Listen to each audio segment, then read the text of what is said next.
L'équilibre acido-basique est une réaction d'échange de protons, tandis que l'équilibre oxydo-réduction est une réaction d'échange d'électrons.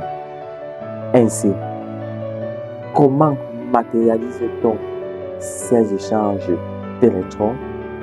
Cela fera l'objet de notre étude maintenant. Alors, à vos carnets stylos, prêts? Let's go!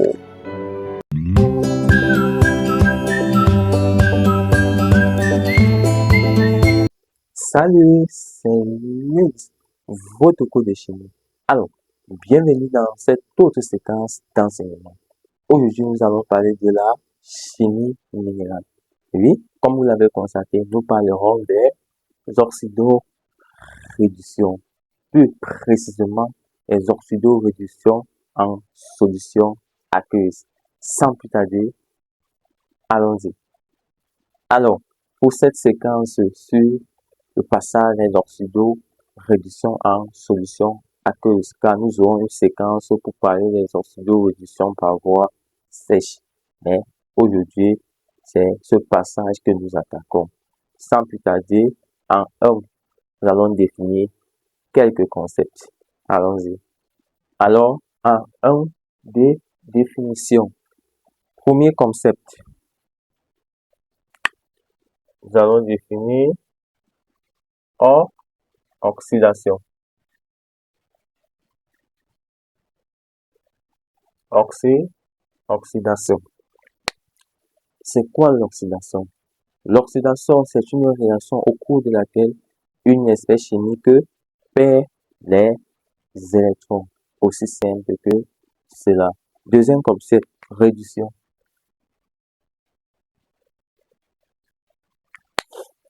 Alors, la réduction est une réaction au cours de laquelle une espèce chimique gagne les électrons. Troisième concept, oxydant. Oxydant, c'est une espèce chimique qui capte les électrons au cours d'une réaction chimique. Exemple,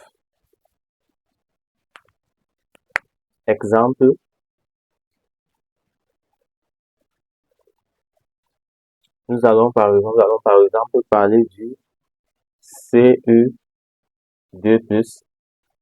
Comme un exemple, nous allons parler de, par exemple, Fe2+ ou le Ce4+. Alors, c'est une espèce chimique qui capte les électrons au cours d'une réaction. Par exemple, Cu2+, on peut faire une réaction. La réaction de celle-ci, ça donne que ceci Cu2+ plus 2 électrons qui donne Cu. N'est-ce pas? Pour le faire, c'est Fe2+ plus 2 électrons qui donne le Fe. Et pour le Ce4+, c'est Ce4+ plus un seul électron qui donne le Ce3+. Ce4+, plus un seul électron qui donne le Ce3+. Ça, ce sont les oxydants. Alors, quatrième concept, le réducteur. Un réducteur, c'est une espèce chimique qui perd les électrons au cours d'une réaction. Exemple,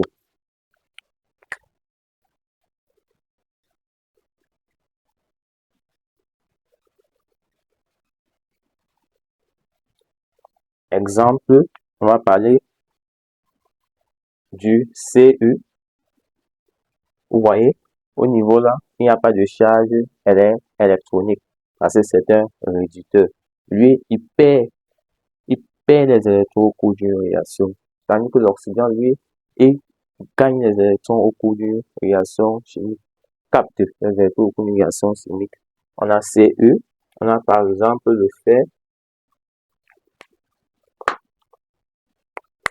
on a le fer, pardon,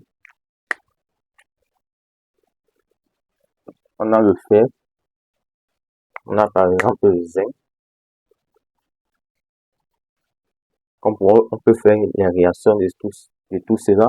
On aura ici le Cu qui donne Cu2 plus 2 électrons. On a par exemple le fer qui donne le fer 3 plus 3 électrons. On a par exemple le zinc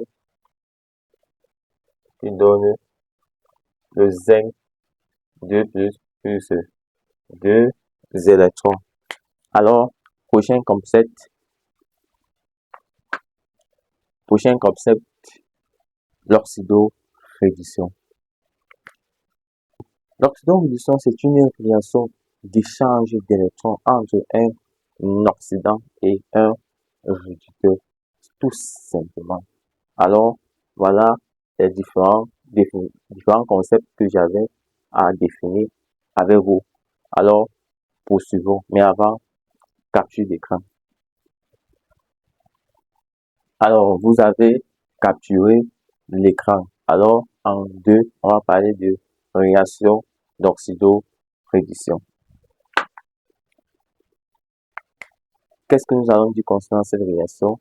Au cours de cette réaction, l'oxydant se réduit et le réducteur s'oxyde, n'est-ce pas? Au cours de cette réaction, l'oxydant se réduit et le réducteur s'oxyde. On va dire oxydant. On a le réducteur.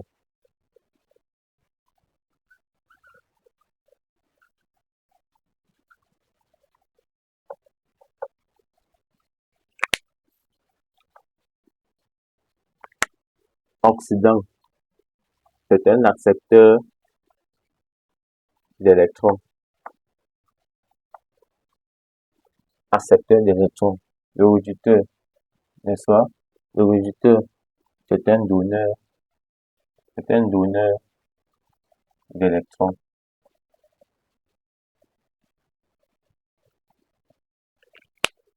L'oxydant, c'est un accepteur d'électrons. Le réducteur, c'est un donneur d'électrons. Illustration.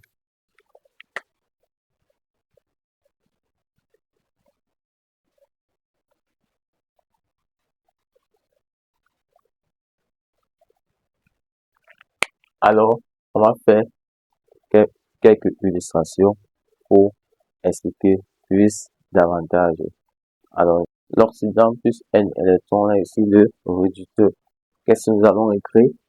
Nous allons écrire l'oxydant au réducteur. Nous avons ici la réduction. Et ici, nous avons l'oxydation. Oxydant plus N électrons qui part la réduction au réducteur. Nous avons la réduction. Au sens inverse, nous avons des réductions qui vont partir oxydant plus. Nous avons l'oxydation. Allez, capture d'écran. Alors, vous avez capturé l'écran. Alors, exemple. Alors, comme vous l'avez vu, l'exemple, on a N2, 6H plus 6 électrons, plus 3 NH3. Qu'est-ce que nous allons dire? Là, nous allons ressortir le couple. Mais avant, je tiens à préciser, l'oxydant se trouve toujours du côté où est matérialisé, où est représenté les électrons, n'est-ce pas? C'est là où l'oxydant se trouve. Alors, lorsqu'on voit là, dans l'équation, nous avons NH, N2, CH, 6 électrons, machin. L'oxydant se trouve de quel côté? L'oxydant se trouve de ce côté. Ici, or, oxydant. Et ici, nous allons écrire le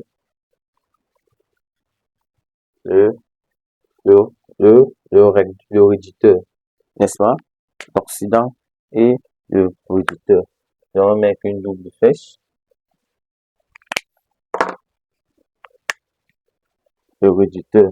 Ici, on aura la réduction et l'oxydation.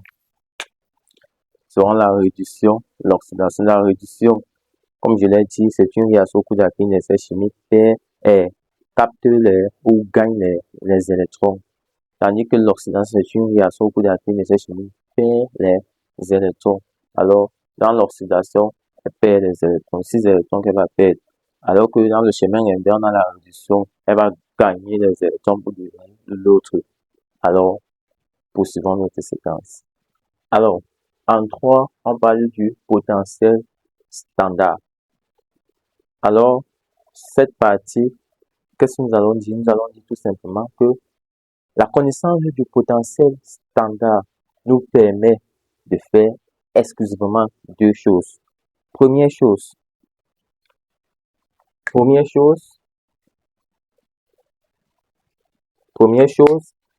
elle nous permet de réaliser une classification quantitative des groupes oxydants réducteurs. Alors, elle nous permet de réaliser une classification quantitative des groupes oxydants réducteurs. Deuxième chose, elle nous permet de déterminer la force électromotrice d'une pile.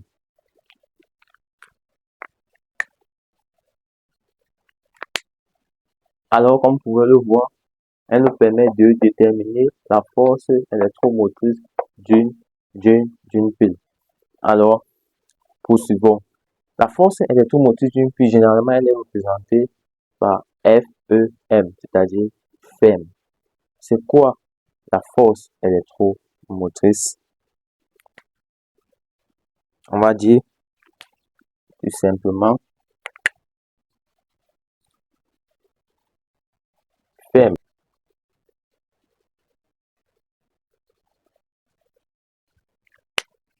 La FEM, c'est quoi la FEM? Alors, nous allons définir. La FEM, c'est la différence entre le potentiel standard du couple intervenant au pôle positif au potentiel standard du couple intervenant au pôle négatif d'une pile. Exemple.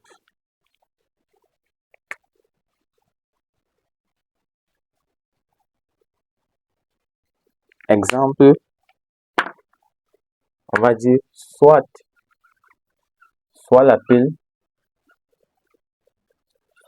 la pile zinc. Exemple, soit la pile zinc fer, soit la pile zinc fer. La force électromotrice de cette pile, on va noter E zinc fer. E zinc fer est égal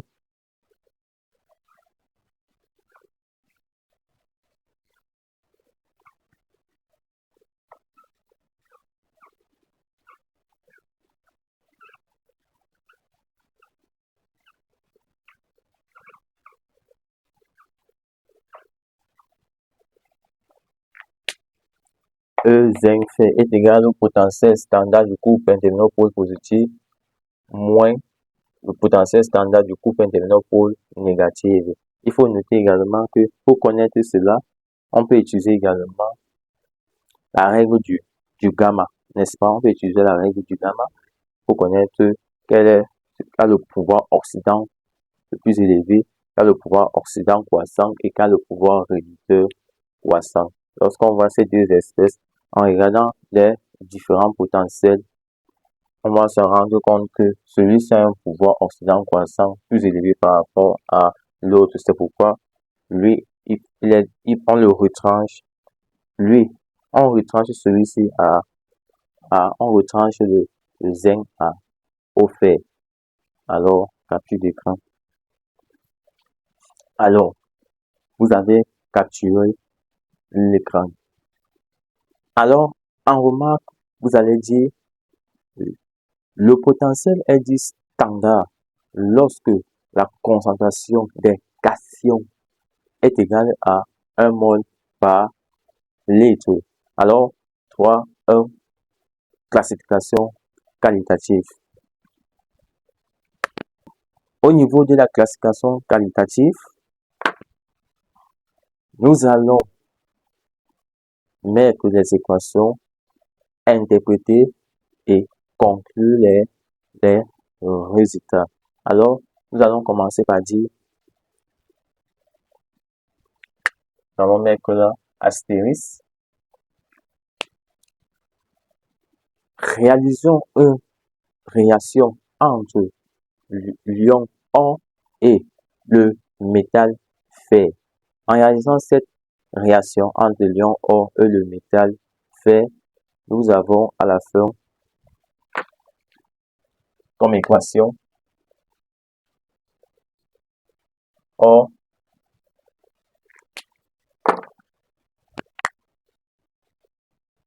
or 3 plus fer. On a ici or plus fer. Ça nous fait 2, 3. 2, 3. En réalisant la réaction entre l'ion or et le métal fer, nous avons cette équation, n'est-ce pas? On va interpréter, on va dire, au cours de cette réaction, l'ion or oxyde le fer et simultanément, le métal fer réduit l'ion or. Deuxième astérisque, on va réaliser la réaction entre, cette fois-ci, ça sera l'ion fer et l'aluminium.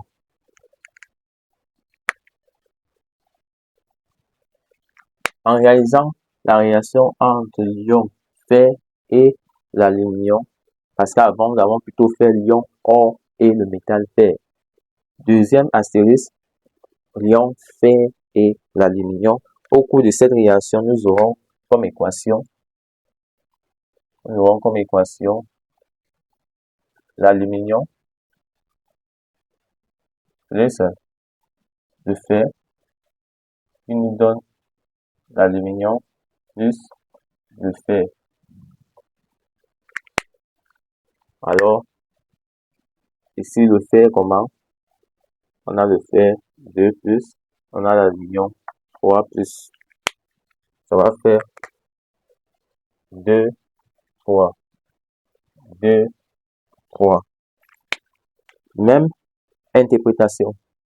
Au cours de la réaction entre l'ion fer et le métal aluminium, nous avons, on va dire, l'ion fer oxyde l'aluminium et simultanément, l'aluminium réduit l'ion fer. Voilà comment on va interpréter cela. Maintenant, par rapport aux résultats, nous allons compter en disant, au vu de ces résultats, nous allons dire que l'or est plus grand, l'ion or est plus grand que l'ion fer, n'est-ce pas? L'ion fer, quant à lui, est plus grand que quoi? L'ion fer, quant à lui, est plus grand que l'aluminium.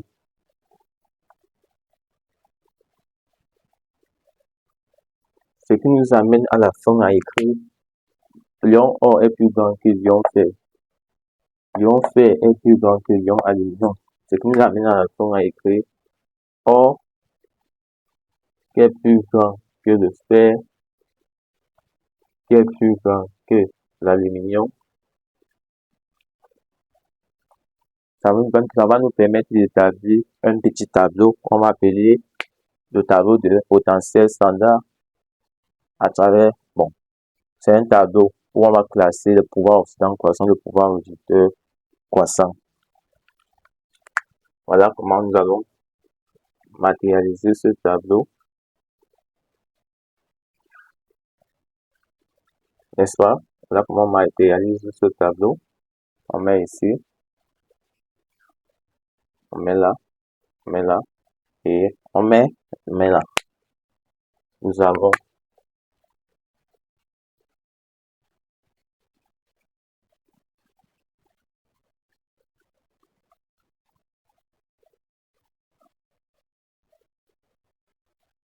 on a POC ici et on a PRC.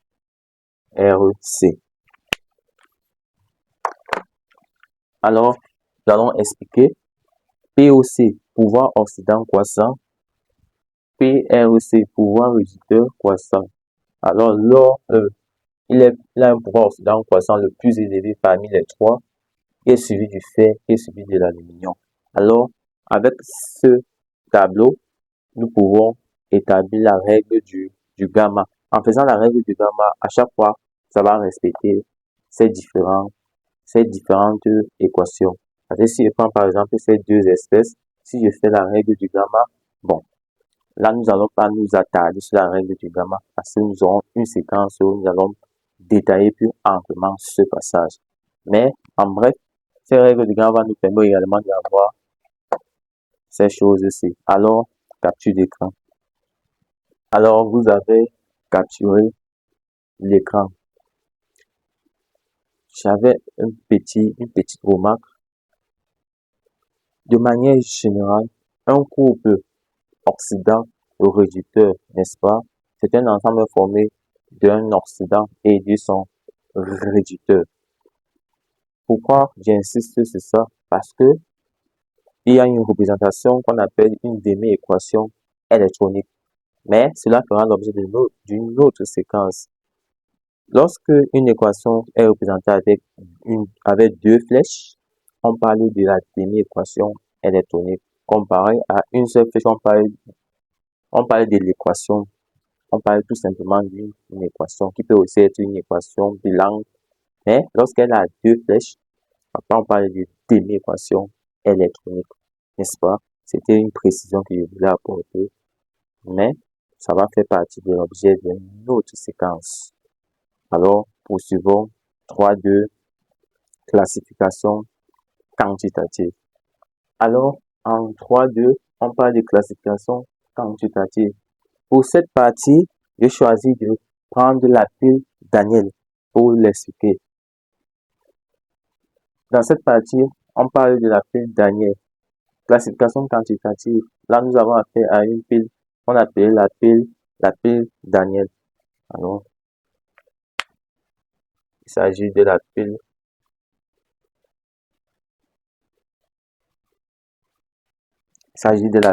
Daniel. Il y a plusieurs piles. Ça, c'est la pile Daniel. La pile Daniel est encore appelée la pile zinc cuivre, n'est-ce pas? La pile Daniel est encore appelée la pile zinc cuivre. Dans cette pile, nous avons ici deux électrodes. On a la lame de cuivre et on a la lame de zinc. On a deux électrodes, l'électrode de cuivre et l'électrode de zinc. Dans cette solution, nous avons le sulfate de cuivre. Dans l'autre solution, nous avons le sulfate de zinc. Maintenant, lorsqu'il faut les caser sur un tableau, le cuivre a un pouvoir oxydant plus grand que le zinc. Alors, celui qui a un pouvoir oxydant croissant le plus grand est à la borne positive. Alors, dans le sulfate de cuivre ici, nous avons la borne positive qu'on a appelée la cathode. Et dans le sulfate de zinc, nous avons la borne négative. La borne négative qu'on a appelée l'anode. La cathode, on a le sulfate de cuivre, borne positive. L'anode, on a le sulfate de cuivre, borne négative. Maintenant, lors du passage du courant électrique, l'intensité du courant circule de la borne positive à la borne négative. On va matérialiser ça comme ça. Le courant circule de la borne positive à la borne négative. Et les électrons, quant à eux, circulent sans inverse, c'est-à-dire la borne négative à la borne positive. On a les électrons. Capture d'écran. Alors, vous avez capturé l'écran. Là, comme vous avez la précision ici, on a le pont On a ici un pont salin. Ça, c'est le pont salin. Ça, c'est le fil qui permet de relier les deux électrodes. Alors, nous allons mettre les différentes équations. Ça nous permet que de mettre ici à moins, à l'anode et à plus, à la cathode. On a le zinc, pardon,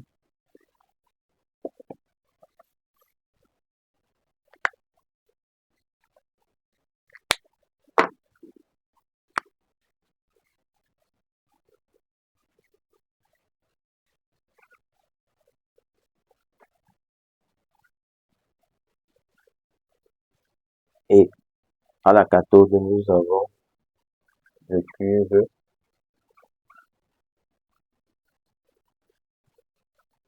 voilà.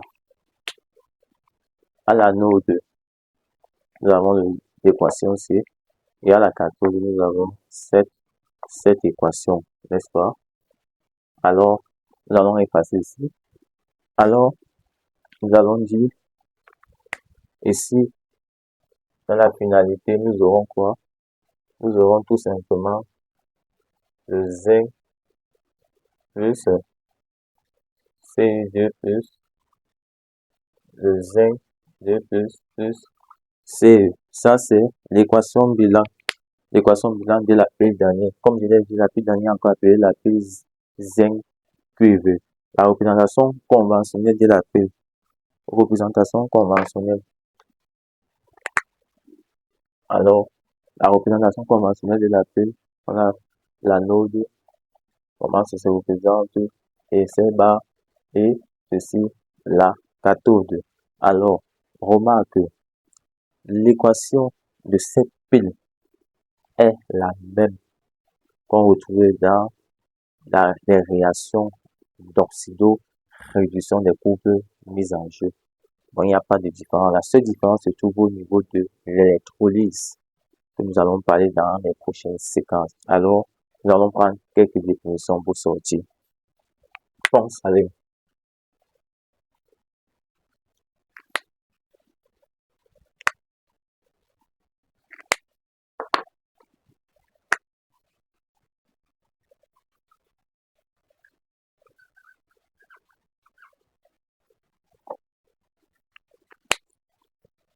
Pont salin.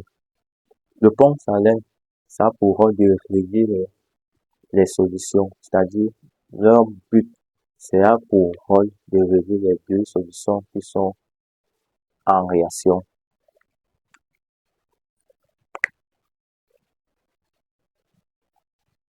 La pile.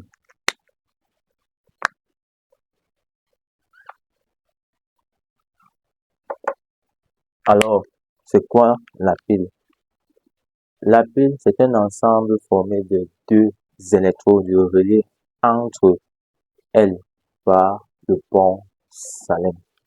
Demi-pile.